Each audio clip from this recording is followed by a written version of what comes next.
Welcome to the Gender Finance Podcast. In this series, we sit down with finance leaders to hear their stories.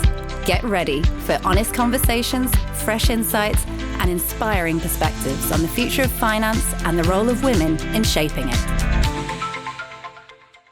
We are here at the headquarters of the European Investment Bank in Luxembourg, and I'm quite happy to have with me the president of the European Investment Bank, Nadia Calviño. Nadia Calviño has a long-standing experience in the European Commission, in the government of Spain, where she held the position of Vice Prime Minister. She was responsible for finance, economy and business as a minister.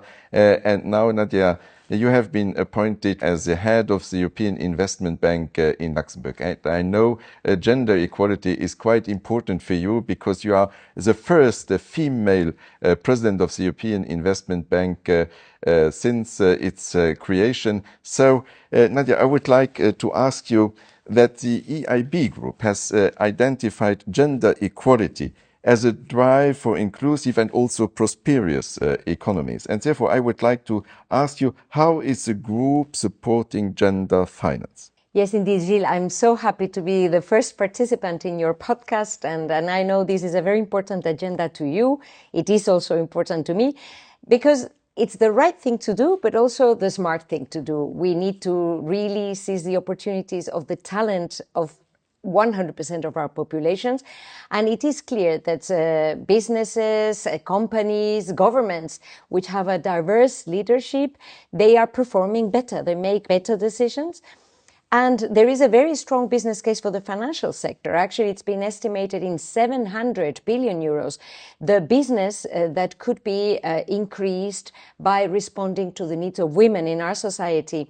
So that's why from the European Investment Bank, we're very strongly committed, both inside the house by giving equal opportunities to our men and women colleagues, and outside when we design the investments we make inside the Union and around the world.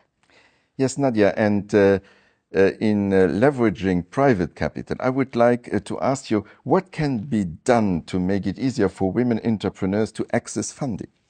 Yes, well, I think with that we have a number of instruments, and you yourself, you're supporting different instruments here in Luxembourg. It's very important, I think, that Luxembourg is also performing as the gender-friendly, a financial market.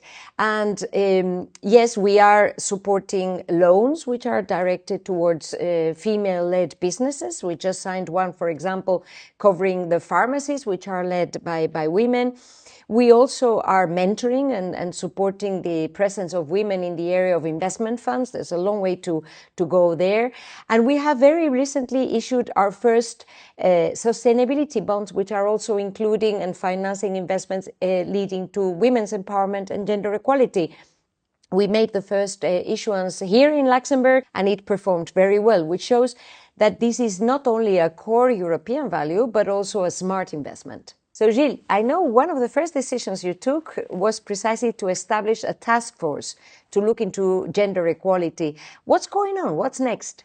We have implemented gender equality in our coalition agreement. That was an important step.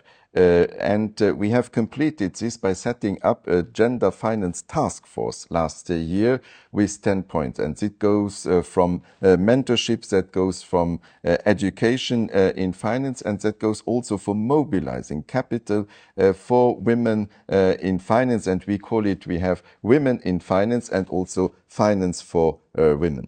And therefore, I'm so proud that we have more than 11 managers from financial institutions in Luxembourg that are part of this gendered finance task force. And we have more than 60 senior executives which are taking part in all the working groups which are surrounding this financial task force. And I think that's quite important because our goal is to increase female leadership at our financial and banking center in Luxembourg, and also to have more female representation in the boards of our financial institutions in Luxembourg. And therefore, the Luxembourgish government has set up a draft bill of law in order to have for companies listed at the stock exchange to have at least 1/3 of female representation in these boards. I think that nowadays, in the current geopolitical context, it's more important than ever to have female role models, as you were saying, and to be very strong and vocal in saying that Luxembourg, that Europe is a women-friendly continent, so that we can also recruit excellent talent from around the world. Role models are important. To me, I worked with very strong women like Kristalina Georgieva, like Neelie Kroes. They supported me. Right now in Europe, we have Ursula von der Leyen, Roberta Metsola, Christine Lagarde, also me, as you mentioned. So there are women at the helm of important institutions. And I think that role model element is very important. And mentorship, as you mentioned, is also very important. Who were your mentors, Gilles? I'm curious to know. I think I had no female mentor, but I had one mentor, which was Jean-Claude Juncker, because we were both living in the same town, and he encouraged me in 1999 to stand as a candidate in our municipal elections. And I got the chance to be appointed as a mayor of my commune, and I got re-elected for several times. So I served as a mayor for 24 years. And in parallel, I also entered into the Luxembourgish parliament, where I served as a co-head of the faction before being appointed in 2023 as a minister of finance. But I always put a strong attention that we had also within our parliament and also within our party a representation of female leaders. And in our party, we had a participation of more than 40% of women. And I think that was also part of the success we had in the elections. And now in our government, we have also more than 1/3 of female representation, which is for Luxembourg a good signal, and which is also a good signal for our financial and banking center. Absolutely. And we were just discussing before we started this podcast that when I was Director General at the European Commission, Jean-Claude Juncker was actually the president of the institution. And he was very strongly supporting the gender equality agenda. He was the first to launch measures to try to achieve that 40% ratio that you're referring to, which I am sure is leading to a better organization, to a better institution, and therefore to a better Europe.